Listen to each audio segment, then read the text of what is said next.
Last episode में हमने देखा था कि सियोने को हे यंग और टीचर के अफेयर के बारे में पता चल गया था और वो टीचर को ब्लैकमेल करने लगती है।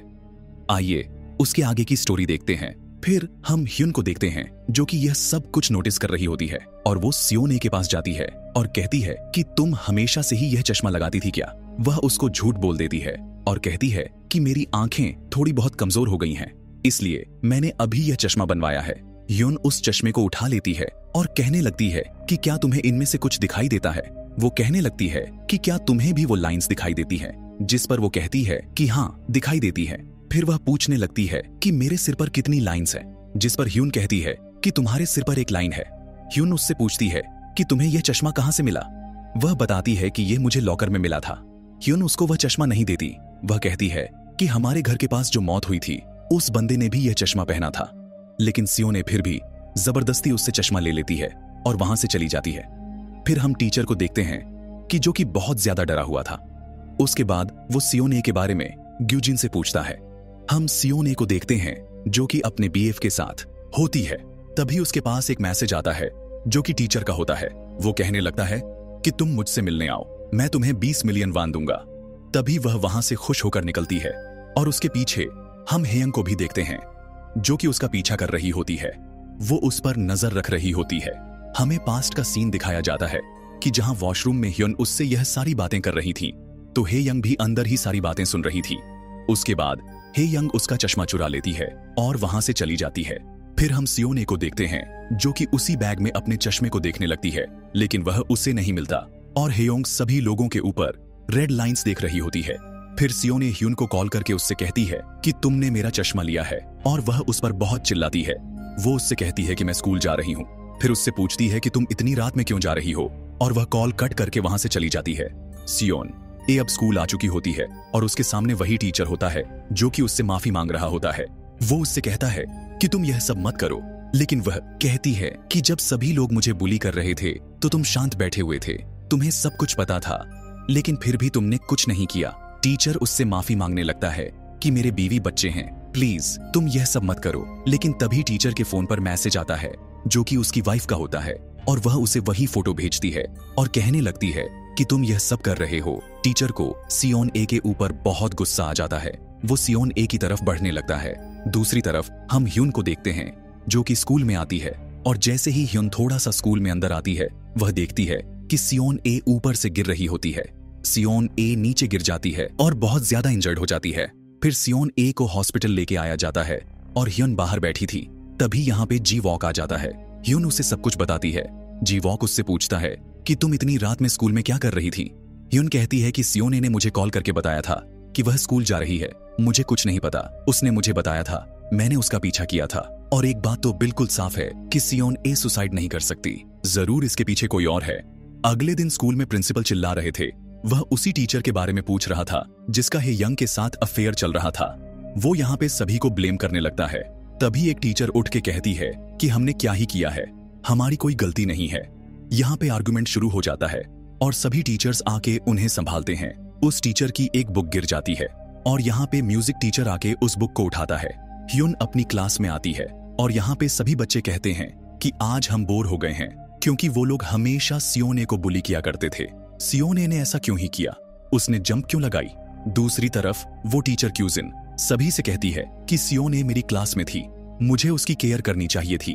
बट यहाँ पे टीचर्स कहते हैं कि तुम्हारी कोई गलती नहीं है, इसलिए खुद को ब्लेम करना बंद करो। तभी हम यहाँ पे एक टीचर किम को देखते हैं जिससे एक और टीचर कहता है कि तुम शादी कब करोगे, तुम तो उसे प्रपोज करने वाले थे। लेकिन किम कहता है कि मैं शादी नहीं करने वाला। अब किम अपनी बहन से मिलने के लिए जाता है। यहाँ पर उसकी बहन की बेटी भी होती है। किम यहाँ पे अपनी बहन के पति जीहो के बारे में पूछता है, पर वो कहती है कि वह बहुत बिजी रहते हैं और उससे पूछती है कि तुमने कहा था कि तुम तो टीचर की नौकरी छोड़ रहे हो और इसके बाद अब्रॉड जाओगे, क्या यह सच है। किम हामी भरता है। फिर हम जीवॉक को देखते हैं जो कि हॉस्पिटल में सियोने के पास ही बैठा हुआ था। बाहर से उसे ह्युन भी देख रही थी। इसके बाद अगले दिन वह सुबह उसी छत पे आती है जहां से सियोने गिरी थी। लेकिन यहाँ पर एक लड़की क्यों झिंग आती है। वो ह्युन से कहती है कि मुझे पता है कि तुम यहाँ पे एविडेंस ढूंढ रही हो। वो हे यंग का नाम यहाँ पे लेती है कि वो ही उसे बुली किया करती थी। शायद उसी ने ही उसे धक्का दिया होगा और 2-3 दिन से तो वह स्कूल भी नहीं आई है। ये दोनों बातें करते करते अंदर आते हैं वह बातें कर ही रही होती है। ह्योन उससे कहती है कि सियोन ए अभी जिंदा है, वह मरी नहीं है। लेकिन तभी वो अपने सामने क्लास प्रेसिडेंट जून सियोन को देखती है। वो उसके चश्मे को देख रही होती है।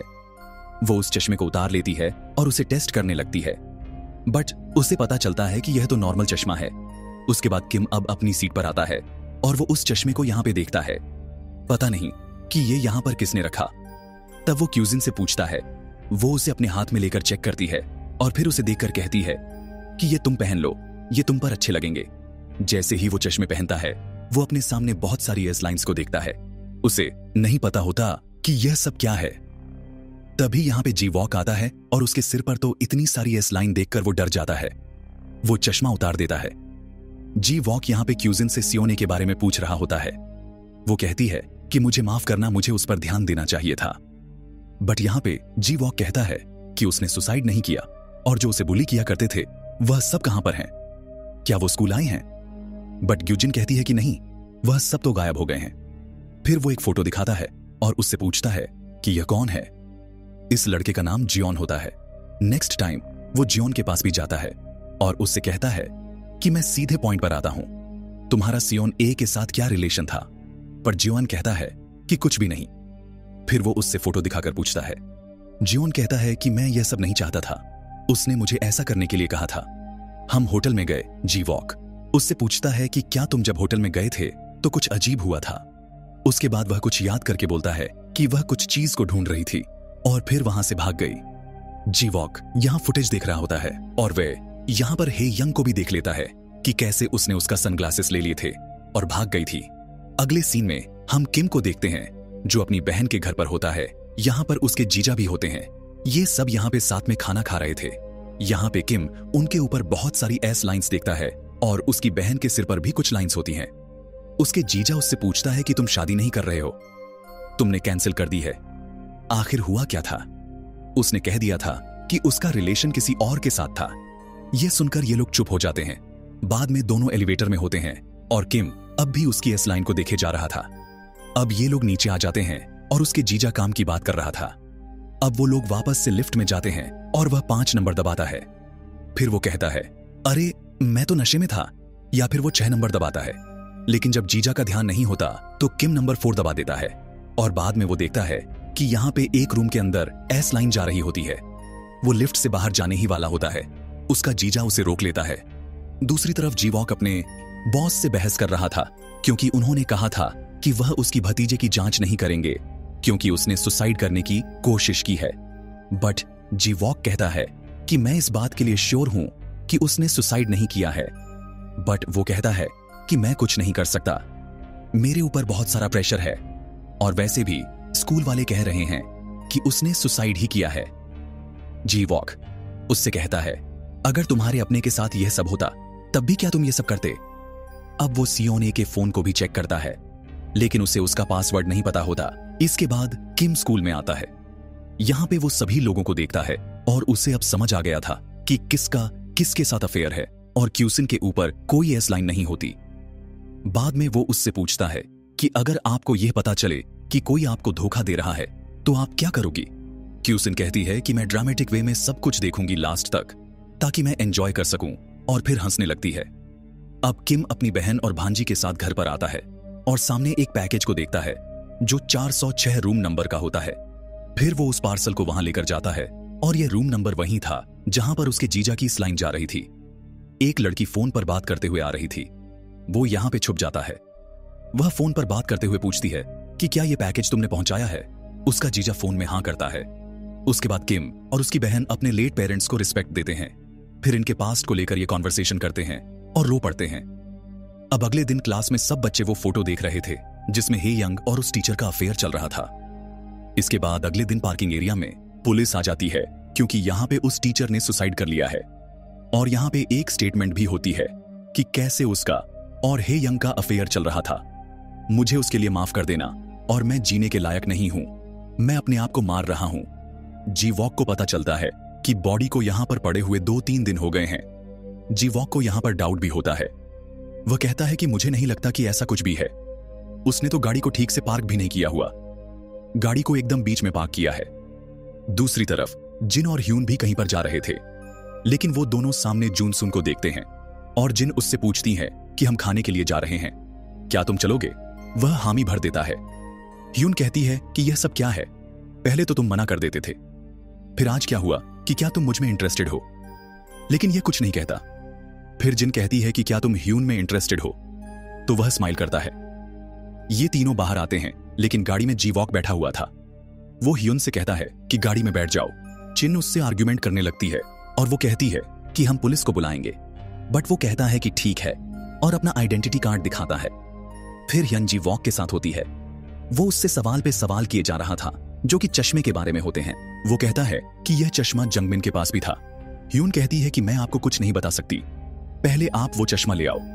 अगले सीन में किम को देखते हैं जो अपने जीजा को देखता है जो कार से कहीं जा रहा था। वह उसे फॉलो करता है। जीजा एक होटल के अंदर आ जाता है। यहां पे वह कई सारे इस लाइन को देखता है, लेकिन वह सिर्फ उसे ही देखे जा रहा था। वो उस लड़की के साथ होता है। जीजा उस लड़की को नेकलेस पहना रहा था। वो यह सब देखता रहता है और फिर वो जीजा के पास फोन करता है। वो उससे पूछता है कि आप कहां पर हो? वो कहता है कि मैं मीटिंग में हूं। फिर किम कहता है कि मेरी बहन मेरा कॉल नहीं उठा रही है, क्या आप चेक कर सकते हो? बट वो उससे कहता है कि मैं उसे देख लूंगा, तुम चिंता मत करो। जीजा जब रात को होटल में लड़की के साथ होता है तो कोई बेल बजाता है और यहां पे किम होता है। वो उस पर अटैक कर देता है। जीजा कहता है कि अपनी बहन को कुछ मत बताना, मैं सब कुछ खुद सॉल्व कर लूंगा। किम कहता है कि जो भी करना जल्दी कर लेना, वरना मैं खुद नहीं जानता कि मैं तुम्हारे साथ क्या करूंगा। अगले दिन सुबह किम अब्रॉड जाने वाला था। वह अपनी बहन से बात करता है। वो उससे पूछता है जीजा के बारे में, लेकिन वह कहती है कि वह 2-3 दिन में यहां पर आएगा, तुम चिंता मत करो। फिर वह स्कूल में आकर अपना सामान पैक करता है। क्यूचिन उससे बात करती है और किम एक लड़की की प्रोफाइल को देख रहा था। यहां पर वह वही नेकलेस देखता है जो जीजा ने उसको दिया था। तभी वह लड़की अपनी प्रेगनेंसी की फोटो डालती है और किम यहां से भाग जाता है। वो उस जगह पे जाता है जहां पे कोई एक कार को टक्कर मार रहा था और यहां पर वो देखता है कि उसकी बहन होती है। और यहां एपिसोड 4 एंड होता है। अगर आप आगे के एपिसोड देखना चाहते हैं तो कमेंट करके जरूर बताइए।